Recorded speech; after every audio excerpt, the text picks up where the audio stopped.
السلام عليكم ورحمة الله وبركاته.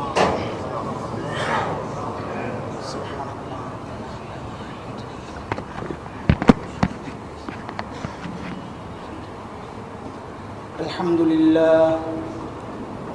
لله نحمده ونستعينه ونستغفره ونؤمن به ونتوكل عليه ونعوذ بالله من شرور أنفسنا ومن سيئات أعمالنا.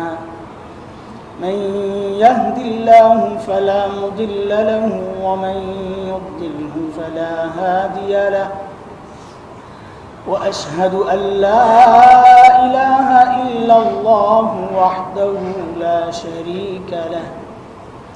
وأشهد أن سيدنا وسندنا وحبيبنا ومولانا محمدا عبده ورسوله.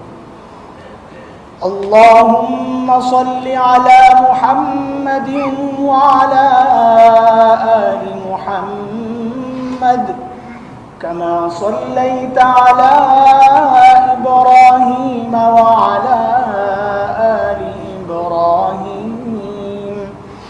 إنك حميد مجيد. اللهم بارك على محمد وعلى آل محمد كما باركت على إبراهيم وعلى آل إبراهيم إنك حميد مجيد. أما بعد فأعوذ بالله من الشيطان الرجيم. بسم الله الرحمن الرحيم.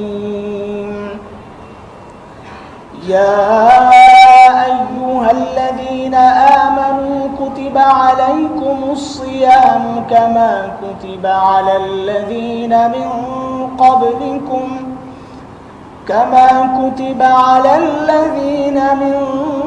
قبلكم لعلكم تتقون. آمنت بالله صدق الله العلي العظيم. محترم حاضرين, সূরা বাকারার এই আয়াত আমরা বহু শুনেছি, রমজান কেন্দ্রিক, রোজা কেন্দ্রিক।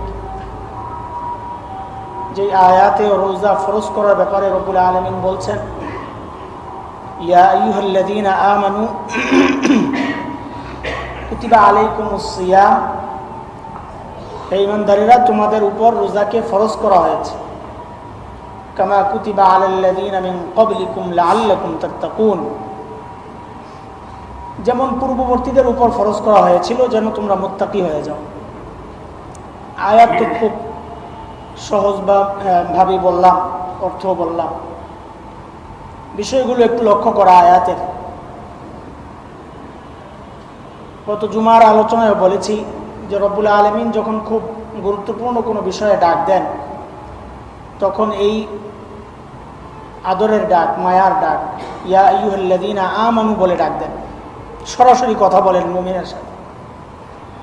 হযরত আব্দুল্লাহ ইবনে আব্বাস রাদিয়াল্লাহু তাআলা আনহুমা বর্ণনা করেন যে যখন রব্বুল আলামিন ইয়া আইয়ুহাল্লাযীনা আমানু বলে ডাক দেন, অর্থাৎ আমরা যখন কোরআনে কারীম তিলাওয়াত করব অথবা কোরআনের কোনো আয়াত শুনব, তখন যখন এই শব্দটা আসবে ইয়া আইয়ুহাল্লাযীনা আমানু, তখন মনে মনে এই অনুভূতি জাগ্রত করা মনের মধ্যে যে আল্লাহ তাআলা সরাসরি আমার সাথে কথা বলতেছেন, আমাকে ডাক দিয়েছেন আল্লাহ তাআলা, এইভাবে চিন্তা করা।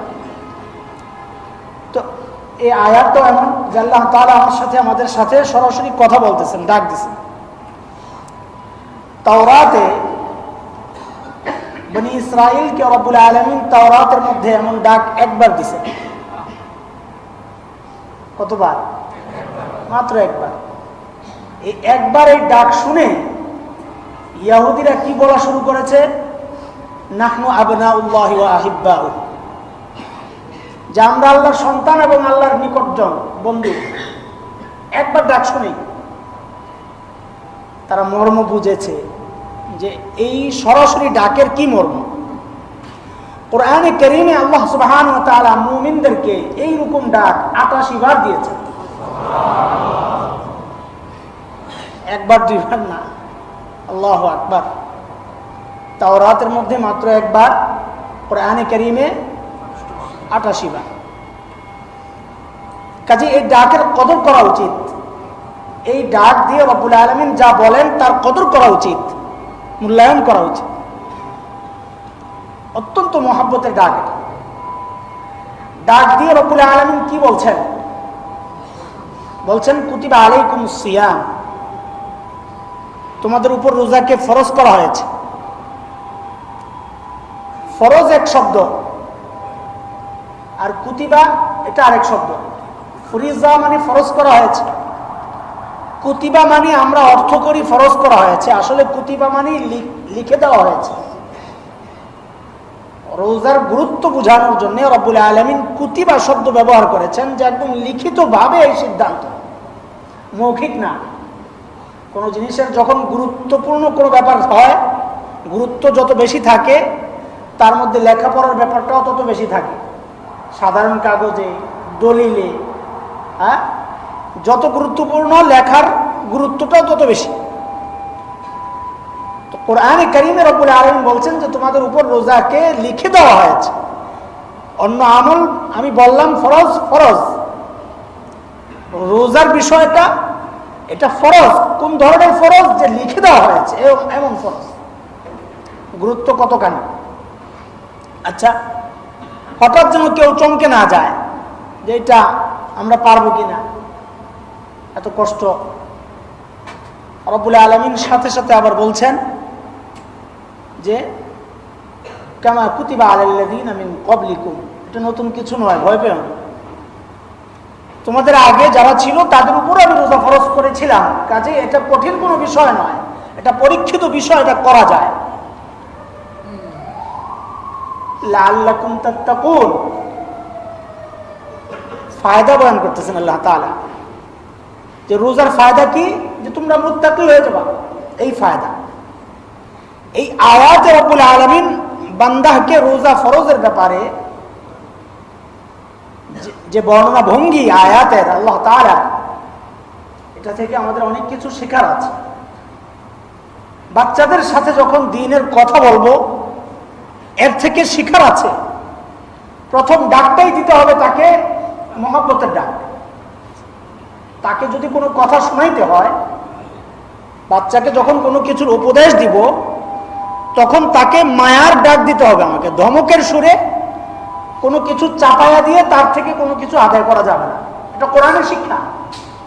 ইয়া আইয়ুহাল্লাযীনা আমানু, আমিও যদি বাচ্চাকে কোনো কিছু উপদেশ দিতে চাই, তাকে বলতে হবে আব্বু, বাবা, কথা শোনো। এক। দ্বিতীয় হচ্ছে তুলনা করতে হবে। ভালো ছেলে যারা আছে সমাজের, তারা প্রতিবেশী, আত্মীয় স্বজন বা সহপাঠী, তাদেরকে দেখাইতে হবে, এই দেখো এই বাচ্চাটা, সে কত ভালো নামাজে যায়, সে কত ভালো পড়ালেখায় ভালো, পরীক্ষায় রেজাল্ট ভালো করে, বাবা মার কথা শুনে। সমাজের ভালো ভালো বাচ্চাগুলোকে দেখার, অমুকে এটা করছে, তুমি কেন করো না? যেমনটি রব্বুল আলামিন করেছেন, তোমাদের উপর রোজা ফরজ করা হয়েছে, যেমনটি করা হয়েছে পূর্ববর্তীদের উপর, তারা পারলে তুমি কেন পারবা না? এইভাবে বুঝান।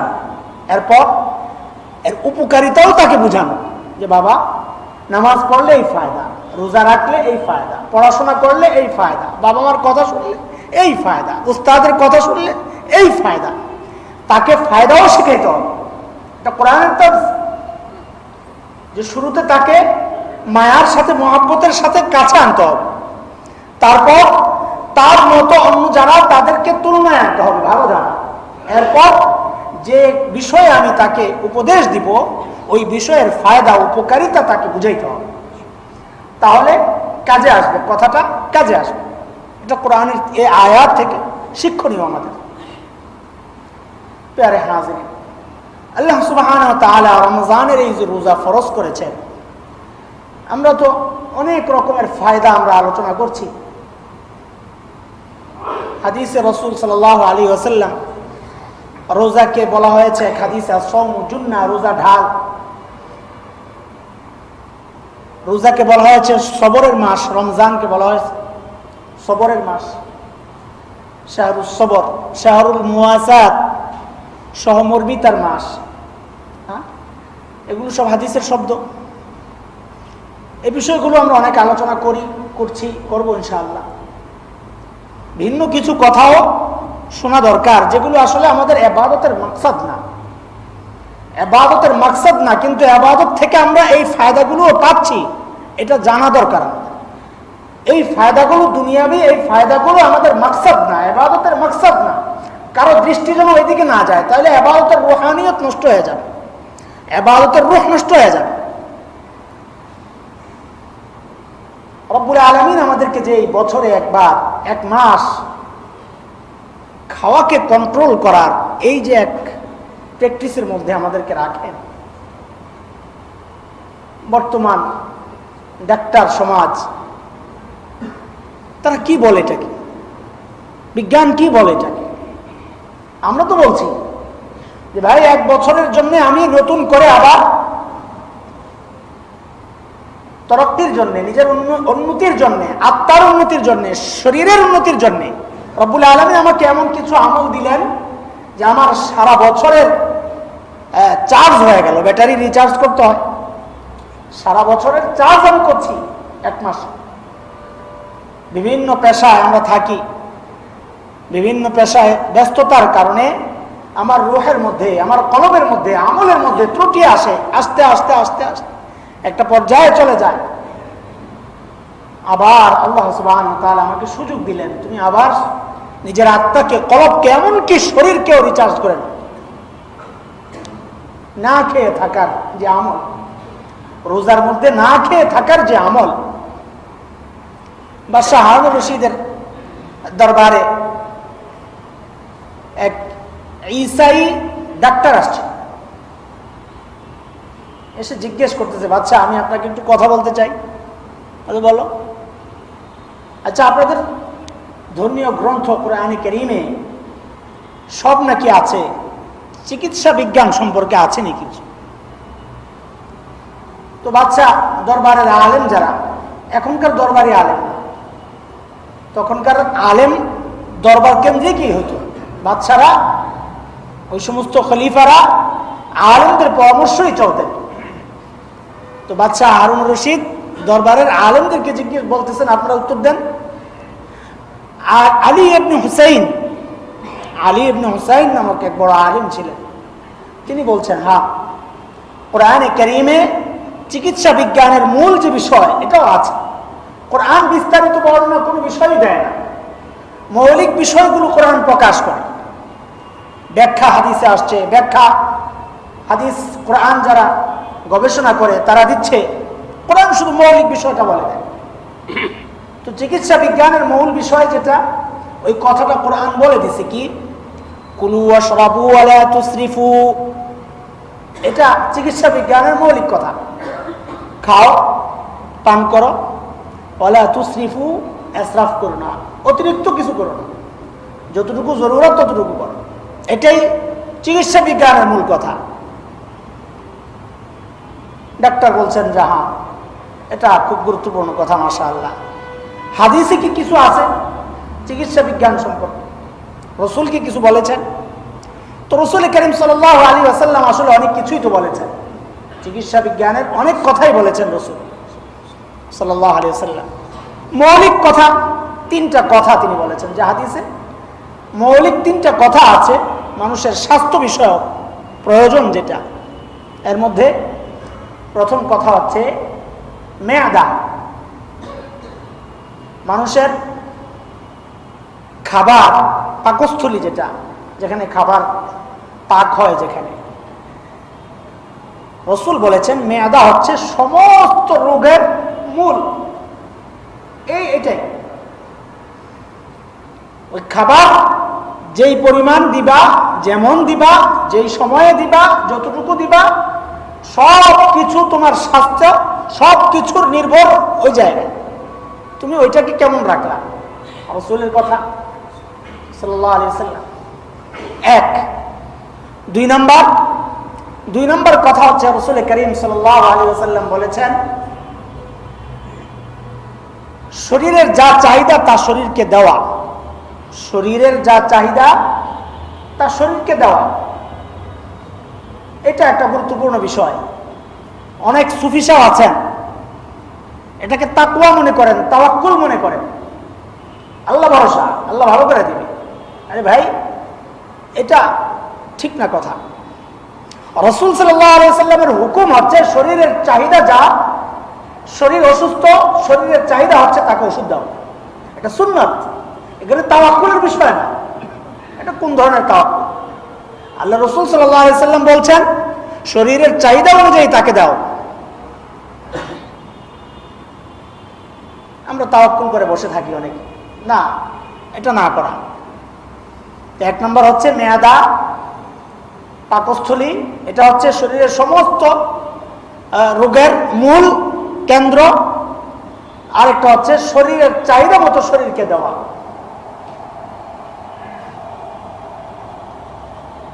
আরেকটা হচ্ছে অতিরিক্ত ইসরাফ না করা, অতিরিক্ত কিছু না দেওয়া। এই যে তিনটা বিষয় ডাক্তার বলছেন যে মাশাআল্লাহ, আমাদের সমস্ত গবেষণার মূল তো এইগুলাই। ভাই, এই কথাটা বলার উদ্দেশ্য কি? হযরত রাসূল করিম সাল্লাল্লাহু আলাইহি ওয়াসাল্লাম মানুষের স্বাস্থ্য বিষয়ে অনেক চিন্তা করেছেন। উম্মতের স্বাস্থ্যের জন্য যেগুলো জরুরি, এগুলো রাসূল সাল্লাল্লাহু আলাইহি ওয়াসাল্লাম বলেছেন, বহুত বলতেন। নিজেও না খেয়ে থাকতেন, বেশি কম খেতেন। হাদিসের কথা, এক নাগারে 3 দিন একাধারে রাসূল কখনোই পেট ভরে খাবে, কখনোই না, সারা জিন্দেগিতে। আম্মা জান আয়েশা ফাতেমা রাদিয়াল্লাহু, বোন ফাতেমা রাদিয়াল্লাহু তাআলা আনহা রাসূল করিম সাল্লাল্লাহু আলাইহি ওয়াসাল্লামের দরবারে আসছেন, সালাম করছেন, বলছেন ইয়া রাসূলুল্লাহ, আলী কিছু আটার ব্যবস্থা করেছিল, 3টা রুটি হয়েছে, তো সবাইকে দেওয়ার পর আমার ভাগে একটা রুটি পড়েছে। ইয়া রাসূলুল্লাহ, ওই এক রুটি যখন আমি খেতে চাইছিলাম, তখনই আমার মনে পড়ছে, হায় ফাতেমা, তুমি মুখে রুটি দিচ্ছ, তোমার বাবা প্রিয় নবী মুহাম্মদুর রাসূলুল্লাহ সাল্লাল্লাহু আলাইহি ওয়াসাল্লাম, তার পেটে কিছু পড়লো কিনা, কোনো খবর নিয়েছো কি? ইয়া রাসূলুল্লাহ, এই কথা মনে পড়ার সাথে সাথে আমি রুটিটা নিয়ে চলে আসছি আপনার দরবারে। আমি একটু খেয়েছি, আধাটা খেয়েছি, আর আধাটা নিয়ে চলে আসছি। ইয়া রাসূলুল্লাহ পেশ করছেন।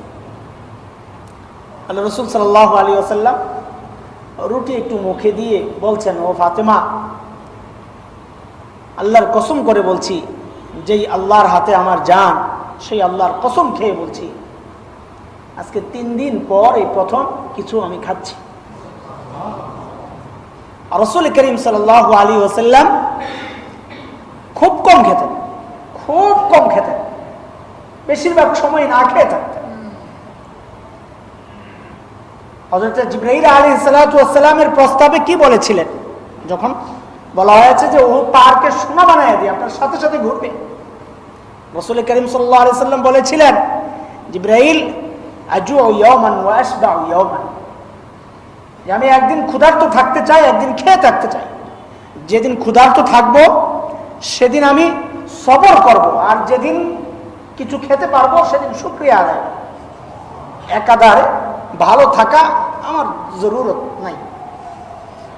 এই যে বিষয়টা, রাসূল করিম সাল্লাল্লাহু আলাইহি ওয়াসাল্লামের চলনের এই যে ধারা, এটা শুধুই দ্বীনি বিষয় নয়, স্বাস্থ্যের জন্য এটা পরীক্ষিত।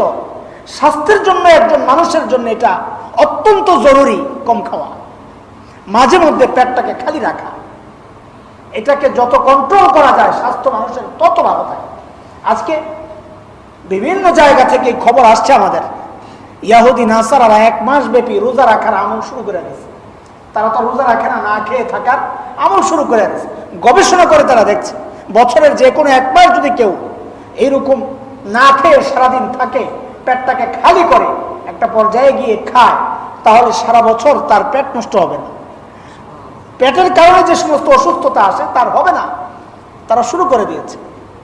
রব্বুল আলামিন যে আমাদেরকে বছরে একবার খালি তাকওয়া অর্জনের জন্যই রোজা ফরজ করেছেন, এটাই না কেবল আমি সুস্থ থাকি, ভালো থাকি, দিল আত্মার সাথে সাথে আমার শরীরও ভালো থাকে। আল্লাহ সুবহানাহু ওয়া তাআলা উম্মতের জন্য এটা রহম করেছেন, বান্দার জন্য এমন একটা আমল আমাকে দিয়েছেন যে সারা বছর খেয়ে খেয়ে পেটটা নষ্ট করেছো, আমল করতে পারছো না। একটা সময় আসে যে তোমার তাকওয়া অর্জনের সাথে সাথে তোমার শারীরিক ফায়দাও হাসিল হয়ে যাচ্ছে। কিন্তু আমাদের কোনো আমলের মাকসাদ কিন্তু এটা হবে না, এটা নিশ্চিত।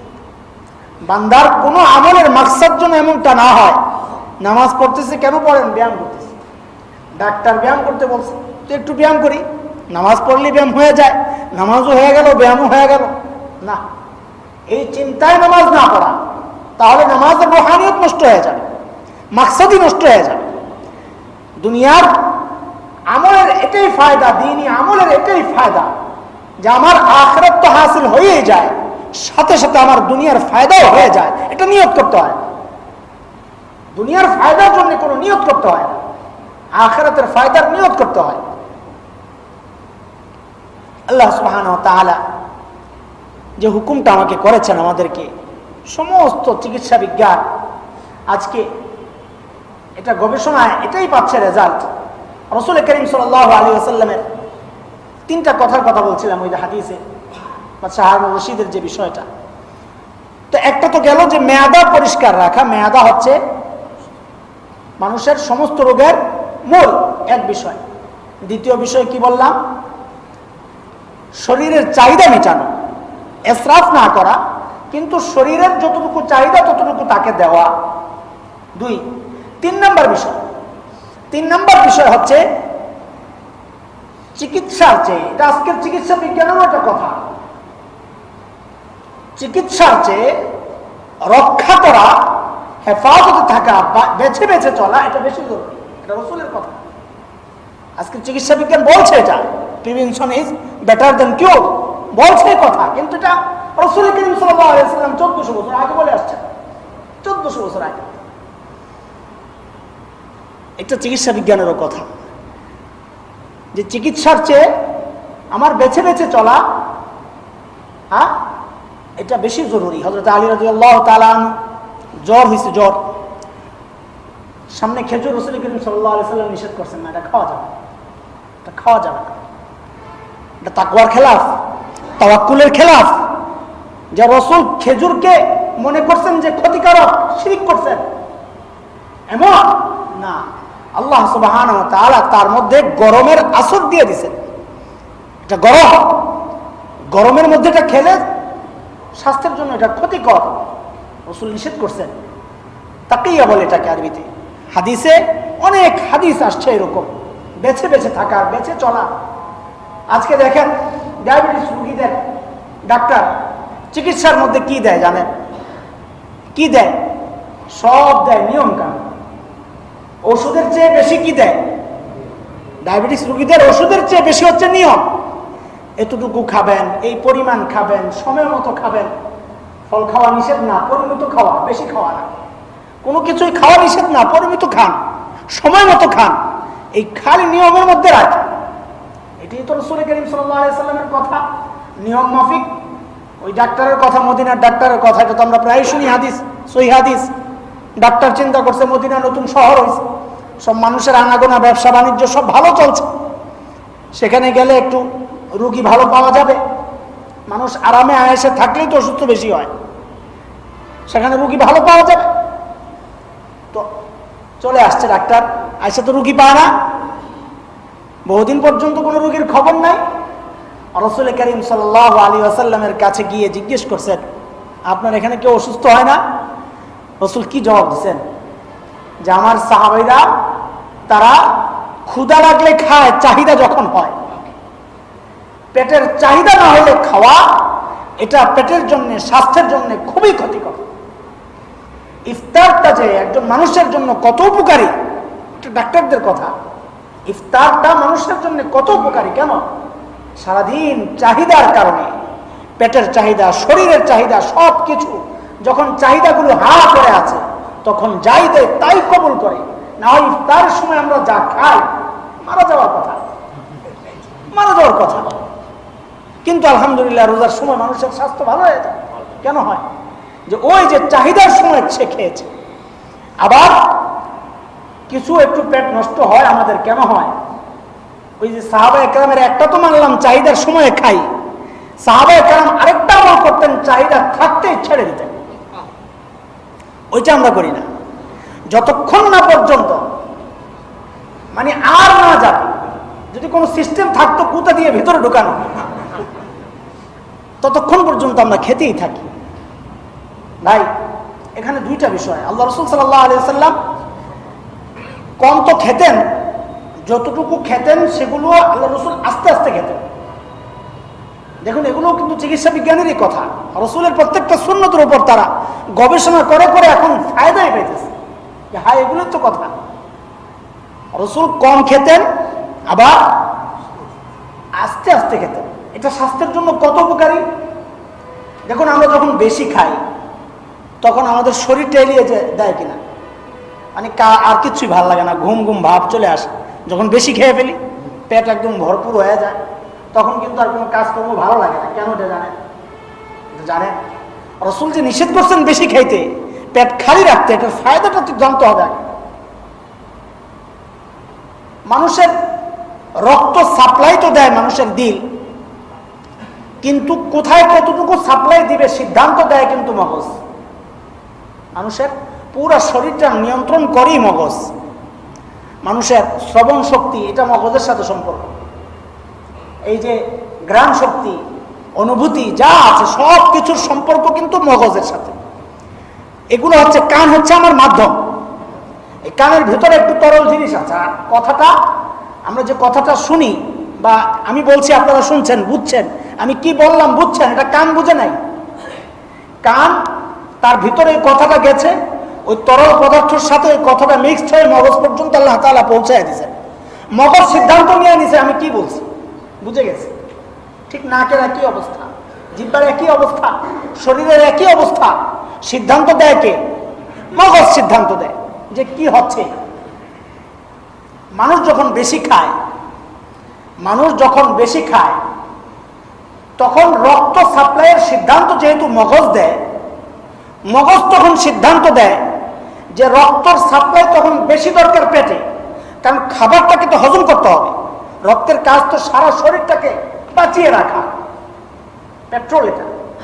মগজ তখন সিদ্ধান্ত দেয় যে শরীরের অন্য অংশ থেকে তুলনামূলক পেটের মধ্যে রক্তের সাপ্লাইটা বেশি দরকার। তখন শরীরের অন্য সমস্ত অঙ্গের তুলনায় সেখানে যতটুকু রক্ত সাপ্লাইয়ের দরকার তার চেয়ে কমায়া দিয়া সেখান থেকে বেশি অংশটা পেটের মধ্যে নিয়োগ করে মগজ। ওই খাবারটাকে হজম করতে হবে, যেহেতু তখন ওই পেটের মধ্যে রক্তটা কাজ করে বেশি, শরীরের সমস্ত অঙ্গগুলোর মধ্যে তখন রক্তের সাপ্লাইটা কম থাকে। এই জন্যে সমস্ত শরীরের কার্যক্ষমতা তখন কমে যায়, অলস ভাব চলে আসে, নেতিয়ে যায় মানুষ। খাবার বেশি খাওয়ার পরিণাম দেখেন, প্রত্যেকটা অঙ্গ কার্যক্ষমতা হারিয়ে ফেলে তখন। কিসের কারণে? খাবার বেশি খাওয়ার কারণে, এক সমস্যা।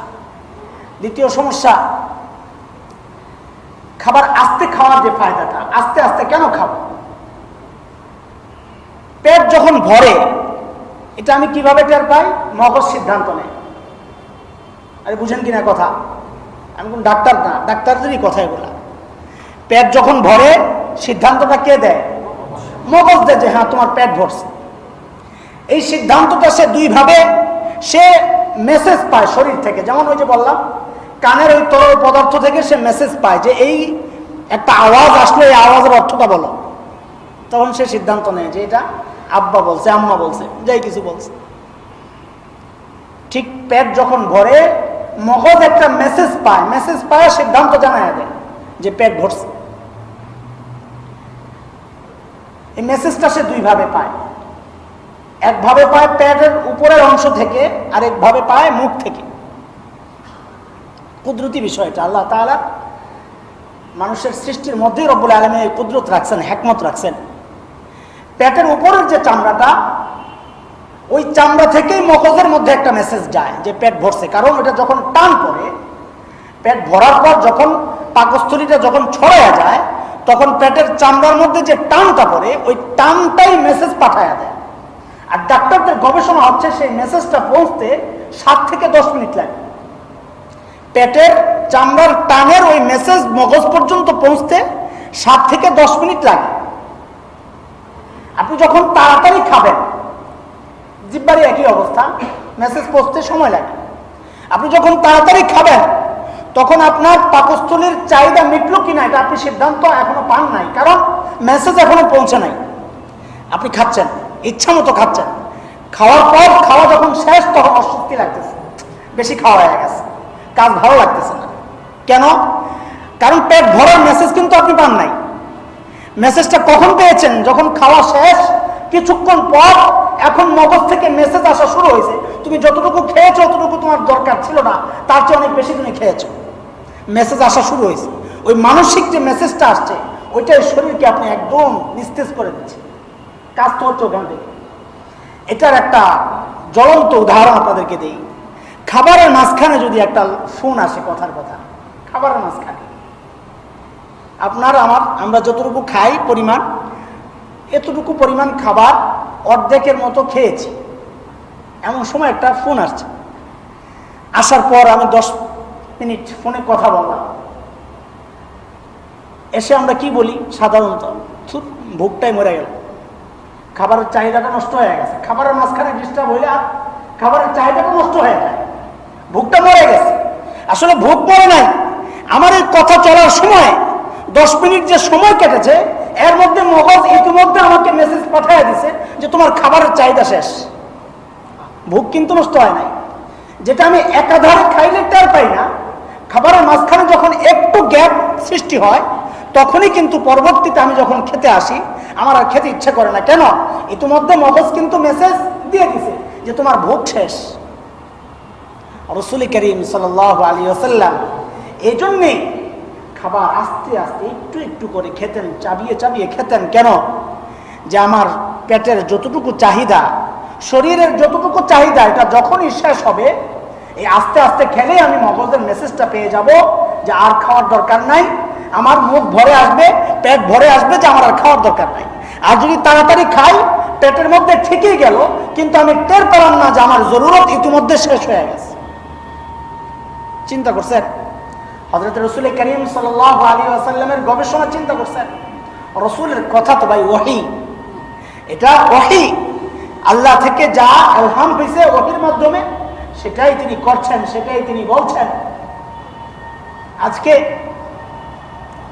বিজ্ঞানীরা, ইঞ্জিনিয়াররা, আধুনিক বিশ্ব, একসময় তারা বলতো ছোটবেলা এটা হচ্ছে পড়াশোনার সময়, আর যৌবন হচ্ছে কাজকর্মের সময়, বার্ধক্য হচ্ছে আরামের সময়। এক সময় এটাই তো বলতো মানুষ। এখন তারা নতুন করে বলা শুরু করছে যে না, স্টাডি করতে হবে। এখন যে পড়ায় তিনিও স্টাডি করে, যিনি কাজকর্ম করে তিনিও স্টাডি করে, পড়াশোনা করে। আমরা তো বলি যে ছাত্রের চেয়ে এখন আমাদের পড়াশোনা বেশি, ছাত্রদেরকে পড়াইতে আমাদের ছাত্রদের চেয়ে বেশি পড়তে হয়। ওই স্যাররা আছে ভালো বলতে পারে, স্কুলে যারা পড়ায়, যদি মেধাবী ছাত্র থাকে পড়া তত বেশি লাগে, যত ভালো ছাত্র থাকে পড়া তত বেশি লাগে। কখন কোনটা বলে কোন ফেসাদে ফেলায় পোলাপান এখন বহুত শেয়ানা পাবলিক, কোথেকে কি খুঁজ করে আয় না এমন প্রশ্ন করে, হাক্কা বাক্কা খাওয়ায় দেয়। এই জন্য অনেক পড়াশোনা করতে হয়। দেখুন আজকের বিজ্ঞান বা আজকের সমাজ এখন এই উপলব্ধি আসছে যে পড়াশোনা এটা একদম সব সময় করতে হবে। আমার রাসূল সাল্লাল্লাহু আলাইহি ওয়াসাল্লাম তিনি তো বলেছেন 1400 বছর আগে কোন রকমের গবেষণা ছাড়াই মুখ দিয়ে যেটা বের হয়েছে সেটা নিয়েই তো মানুষ হাজারো বছর গবেষণা করে। তিনি কি গবেষণা করেন? তিনি বলেছেন শিখতে হবে কোত্থেকে? একদম দোলনা থেকে কবর পর্যন্ত। শিশুবেলা নাই, আর দুপুরবেলাও নাই, সন্ধ্যাবেলাও নাই, সব সময় পড়তে হবে, জ্ঞান সব সময় শিখতে হবে। রাসূলের কথা, এটা বলার উদ্দেশ্য হচ্ছে রাসূলের প্রত্যেকটা কথা, প্রত্যেকটা কাজ আজকের বিজ্ঞান এগুলোকে মানছে, গবেষণা করছে, তাদের চিন্তা ফসল হয়ে গেছে, গবেষণার ফসল হয়ে গেছে রাসূল সাল্লাল্লাহু আলাইহি ওয়াসাল্লামের প্রত্যেকটা আমল। আলহামদুলিল্লাহ, এই যে রমাজানের সিয়াম সাধনা, কম খাওয়া, অভ্যস্ত হওয়া, পেটটাকে পরিষ্কার করা, এটা শুধু আত্মার জন্যই উপকার তা না, আমার শরীরটাকে ইবাদতের জন্য উপযুক্ত বানানোর এটা একটা প্রক্রিয়া। এটা যেন আমাকে চার্জ করা হচ্ছে, রিচার্জ করা হচ্ছে, যে সারা বছর যেন তুমি ভালো থাকতে পারো, সুস্থ থাকতে পারো ইবাদতের জন্য। মুমিনের সুস্থ থাকার মাকসাদ একটাই, আয়েশি জিন্দেগি নয়, আরামি জিন্দেগি নয়। সুস্থ থাকার মাকসাদ একটাই, রব্বুল আলামিনের হুকুমগুলো যেন যথাযথভাবে আদায় করতে পারি, এটাই মাকসাদ। এই জন্য আমার শরীরকে সুস্থ রাখার মাকসাদও এটাই, ইবাদত করতে পারো, ভালো ইবাদত করতে পারো। দেখুন রোজার এই ফায়দাগুলো তো আছেই, নামাজের, তারাবির নামাজ, আলহামদুলিল্লাহ এগুলো এখন ডাক্তারদের গবেষণা, মুসলমানদের মধ্যে যারা ইবাদত বেশি করে তাদের চেহারার মধ্যে নূর চমকায়, চেহারার মধ্যে নূর চমকায়। যারা ইবাদত বেশি করে, নামাজ বেশি পড়ে, তাদের চেহারার মধ্যে নূর চমকায়। এগুলো এখন আমরা তো বলি, আমরা বিশ্বাসও করি। এখন এগুলো তাদের গবেষণার বিষয় হয়ে গেছে যে ব্যাপারটা কি, কেন এই অবস্থা, তাদের চেহারার মধ্যে নূর চমকায় কেন, কি সমস্যা? তাদের গবেষণা হচ্ছে যে মানুষের রক্ত যেখান থেকে সাপ্লাই হয়, আমি আগে বলেছি দিল থেকে সাপ্লাই হয়, সিদ্ধান্ত মগজ নেই কোথায় কতটুকু সাপ্লাই করবে। দিলের নিচের যত অঙ্গ আছে সেখানে রক্ত সাপ্লাইটা খুব সহজে হয়, নিচের দিকে তো রক্ত সাপ্লাইটা খুব স্বাভাবিক হয়। আর দিলের উপরের অঙ্গ যতগুলো আছে সেখানে রক্ত সাপ্লাইটা উপরের দিকে তুলনামূলক কম হয়, নিচের তুলনায় উপরের দিকে রক্ত সাপ্লাইটা কম হয়, ডাক্তারদের কথা। একজন দিনদার, প্রকৃত দিনদার, যিনি বেশি বেশি নফল ইবাদত করেন, নফল নামাজ পড়েন, তার ওই নামাজের কারণে তার রক্ত সঞ্চালনে, রক্ত চলাচলে ব্যালেন্স চলে আসে, আলহামদুলিল্লাহ। যখন সে সেজদায় যায়, দেখবেন এমনিও যদি কোনো মানুষকে নিচের দিকে মাথা, আগে মুরগি বানাইতো বাচ্চাদেরকে, যখন মুরগি বানাইতো দেখছেন না, আরে মুরগি বানাইতে দেখছেন না, পায়ের নিচে দিয়ে হাত দিয়ে কান ধরে, কালো চেহারার মুখটাও রক্তের কারণে লাল হয়ে যেত।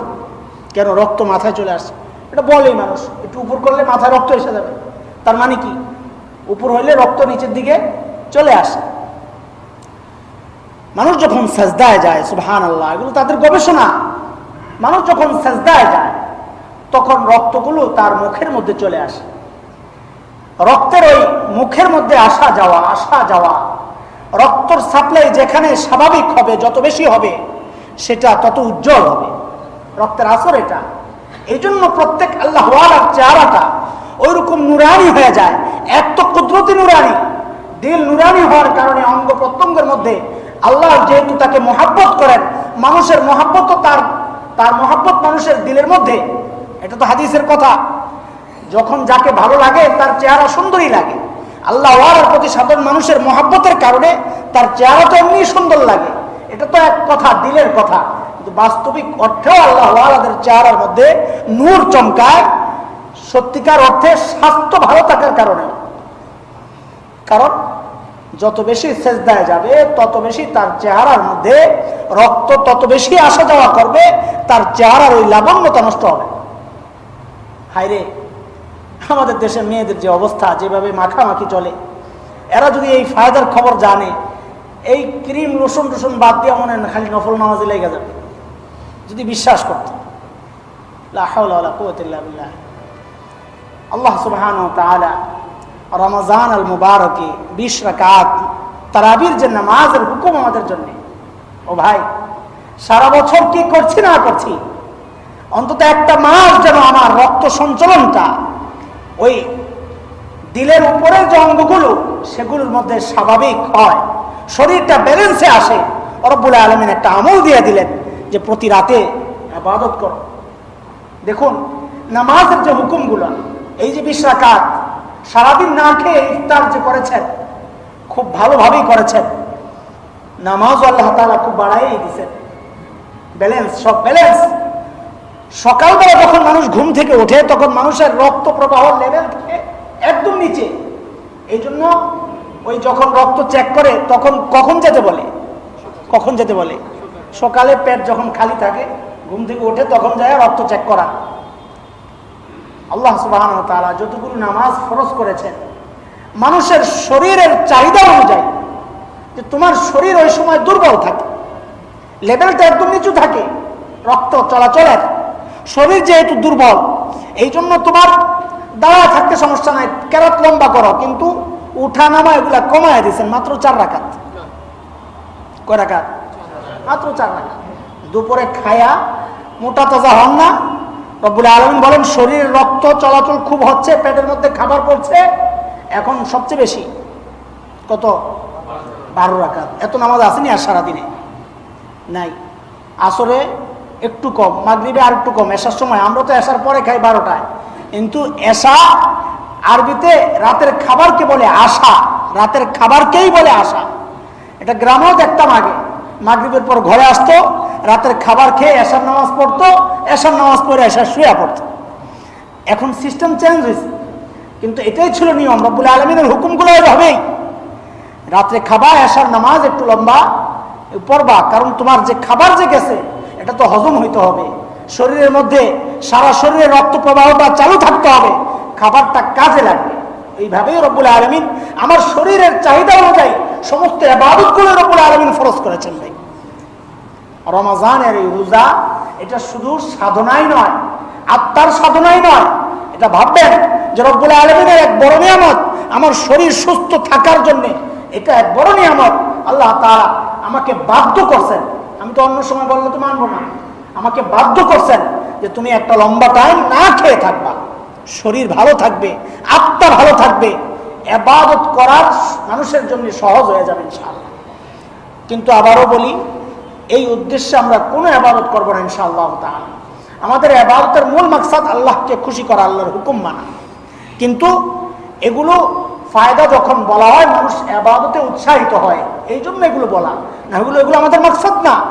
এগুলো বলার মাকসাদ এটাই যে উৎসাহিত হওয়া, কোনোভাবেই যেন এই আমলগুলো না ছুটে।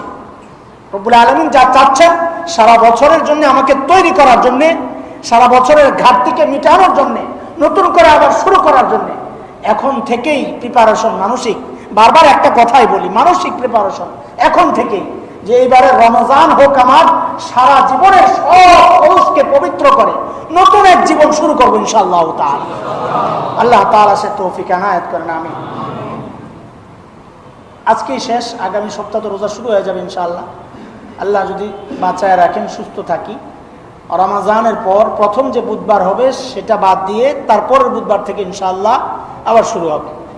ঈদের পর প্রথম যে বুধবার পড়বে সেটা যদি ঈদের দিনও পড়ে, তাও রমজানের পর, এই জন্য বললাম আর কি, ঈদের দিন তো রমজানের পর, তো রমজানের পর প্রথম বুধবার বাদ দিয়ে দ্বিতীয় বুধবার থেকে ইনশাআল্লাহ, আল্লাহ যদি সুস্থ রাখেন, বাঁচিয়ে রাখেন, আবার নিয়মিত ইনশাআল্লাহ আমাদের এই মজলিস চলবে ইনশাআল্লাহ তাআলা।